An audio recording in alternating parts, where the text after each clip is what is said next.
my personal experience and perhaps illustrating it with some examples that for me seem to be quite relevant. I must say that I've been working in human rights education since perhaps the 80s, definitely the 90s, and I've also been working in historical sites in Nuremberg permanently since about 15 years now. That is the documentation center on the Nazi rally grounds, and also the tribunal where the Nuremberg trials were held in 1945 through 1949. So I've experience in both fields, which makes that some of the problems that are continually raised about these relationships I don't quite understand, because I have not felt them, I have not experienced them, but I do see others, maybe even that are not always perceived as such. So let me just make some few remarks to some points that Sandra mentioned in her speech. She was talking about the pedagogical approaches to how to deal with the group you are going through in a site or also in a classroom, how to create interest, how to avoid disinterest.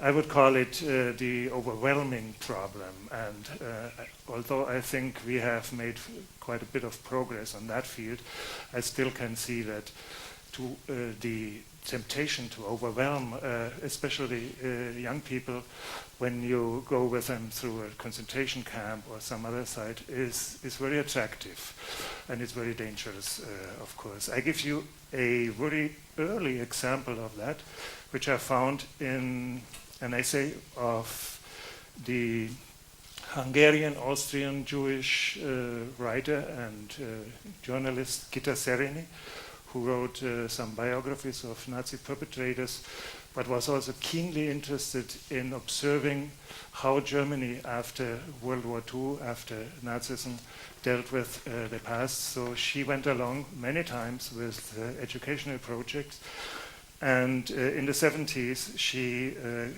came along with a group of young people in the concentration camp of Dachau, and she interviewed the students after the visit. And I just noted one phrase of one 17-year-old. After he visited Dachau, he told to Gitta Cirini, I translated back into English because I didn't get the English original. He said, "I was shocked about myself because I was not shocked. I thought there was something wrong with me because I did not feel sick after visiting this camp." So I think this is very interesting, because it's at the same time a self-critique of this young man, but it's also, of course, a critique of his teacher, because he clearly expresses what his teacher expected from him, to feel sick after visiting Dachau concentration camp. So I think the remarkable thing in Gitta Cirini's observations is the empathy with which she was able to accompany these young people and also reflect their reflections. Let me make a very brief excursion into our beautiful European languages, which is related to that problem. I found it, when reflecting on this topic, I found it very interesting that most of our languages have two words for fear. In German we have Angst and Furcht. In English we have awe and fear, and also Angst. And for example, in Spanish we have temor and miedo, which are two different feelings about fear. One is associated always with reverence, with respect for authority, and the other one is simply the feeling of being frightened or something like that. And the problem for us in education, I think, is that we mix these things up, that we love to frighten, and then we hope that the result will be reverence towards some authority. So this, and this is very deep in our languages. I looked up the Grimm Wörterbuch, the famous and fantastic dictionary of German language in the 19th century, the brothers Grimm, and they associate Furcht clearly with the attitude that childs have towards their parents, for example, or towards their school teachers. So we have that very embedded in our language, and that's why it's so difficult to avoid it, I guess. So that was one point. Let me come now to the past and present problem, and the question whether human rights can be an answer to the crimes of the past, and if this is a means of approaching historical education by human rights education. There's a dictionary in Germany that covers all the key words that the authors found after World War II in the late 40s in Germany. It's about 400 pages thick, and I looked it through, looking what it said about human rights, and there is no entry in this dictionary about human rights. What you find is human dignity. So there was a lot of talk in Germany, and I think in other countries of Europe also, on human dignity, general human values, but nobody almost talked about human rights, which is astonishing when we remember that the Human Rights Declaration was approved in the UN in December of 1948. It was not taken into account in Germany, at least, probably not in Austria, not in Italy, etc.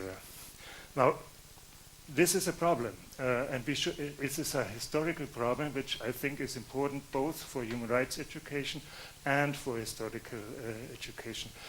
Let me read you two short passages from two more or less well-known books. The first one you know probably all. It's the famous essay on torture by Jean Amery or Hans Meyer, the Austrian Holocaust survivor. And it's a very famous passage. He says, "In the brutal experience of being tortured, the victim collapses under the weight of desolate isolation, hopelessness, helplessness, and physical pain that reduces him to quivering flesh. There's no future, no chance of reprieve or rescue, no familiar landmark in this utterly foreign land that's beyond the mind's limit. Torture robs the victim of trust in the world, the certainty that his self is inviolate, and that others will respect boundaries of his self." And let me contrast this excerpt with another one from another Holocaust survivor, who is Germaine Tillion, a French resistance fighter who survived the camp of Ravensbrück.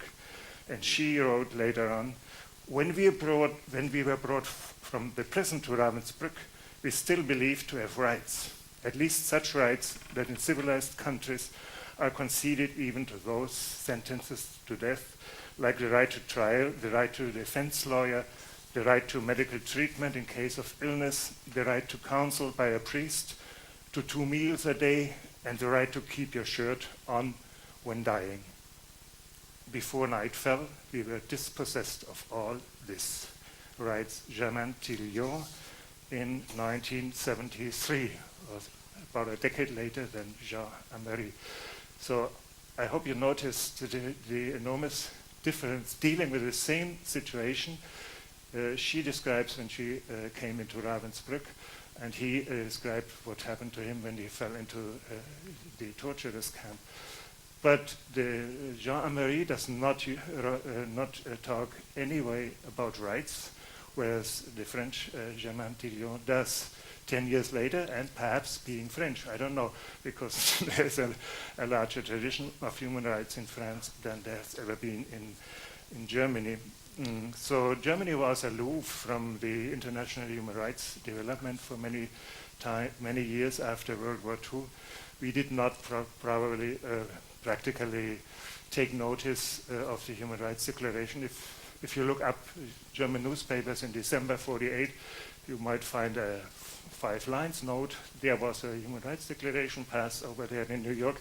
It's probably not very important because it's only a declaration. That's more or less what our Nuremberg newspaper said at the time, and I don't think others are very different. So I think these are historical contexts we have to take into account when we talk both about historical education and human rights education, especially when we try to combine them. There is a history of itself of human rights awareness and of human rights approaches and education. Is there much? Okay. It was mentioned that I belong to this UN Committee Against Enforced Disappearances, so that is a very legal institution, and sometimes just to come away from that dry legal interpretation, I go into history and try to understand what has been enforced disappearances. And obviously many people, most people, I include myself, believe that this comes mainly in the newer times from some South American countries, Argentina, Chile, to a less degree Uruguay perhaps, Guatemala also. And it is true. I mean, this is easily to prove. But when you look what people wrote in these times in those countries, you find usually a reference to a Nazi practice, which was night and fog, Nacht und Nebel.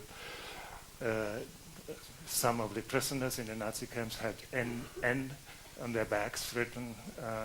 So I was going to look a bit deeper into that, and it was very interesting what I found, because night and fog and the Nazi crimes, and it was dealt with in 3 of the Nuremberg tribunals, in the International Military Tribunal, but also in the jurist process, and in the case against the High Command of the Wehrmacht. It was extensively dealt with, but it was a very minor procedure within the overall Nazi terrorist complex. It applied only to resistance fighters in Western European countries, and it was almost a privileged situation because these people, different from what Germain Tillion, who was an NN prisoner in their first stage and went through prison and appeared before a judge, a bad judge, a Nazi judge, but a judge, before she came into the camp and wrote what she said. So it is the same technique, it's the same purpose to create terror through disappearing people without giving knowledge to anybody, but it is a totally different context, and we have to learn about putting things into their historical context, also in human rights education. That's what I say. I don't see so much difference. We have to be careful with historical contexts in both areas. And this leads me to my favorite quote from one of my favorite historians, who is Marc Bloch, the French medieval historian who was murdered by the Nazis in 1943. And in 1944, he wrote still a very beautiful essay that starts in the preface with the phrase, "Tell me, Daddy, what is the use of history?" And that's the question he tries to answer in this essay. And at one stage he says, and this is not a very good translation from French into English, but it's the Cambridge edition. "The solidarity of the ages," he says, "is so effective that the lines of connection work both ways. Misunderstanding of the present is the inevitable consequence of ignorance of the past." This is, of course, what every historian would say to justify his job. And I'm not against it. I think it's correct. But the important thing comes now. He says, "But a man may wear himself out just as fruitlessly in seeking to understand the past if he's totally ignorant of the present." And that's the important part of the quote, because it links, again, historical learning and human rights learning. So the one who is only trying to reconstruct the past without guidance from the present is probably lost. That's what the great historian Marc Bloch said. Now, This leads us to the problem of transitions and historical learning also. I skip that, although I might add it in the discussion group. And let me just conclude that human rights and human rights education must be more than just the rejection of the negative past, which is the easy way that is a temptation in many of the historical sites, that we just, what Sandra said already, that we just contrast our beautiful human rights system with this very bad past. Human rights education after repression or wars must be more comprehensive than only covering the basic rights to life and integrity. This is also important. Human rights is not just the negative correspondence to some terrible past of repressive regimes. They must more than only be directed towards reparation of direct victims. Human rights is not the privilege or the monopoly of victims of human rights violations. They must be inclusive and directed towards the whole society with all the existing problems. I think this is also something that was covered by Sandra in her concluding remarks. So I stop here, and I hope we have a very lively discussion afterwards. Thank you.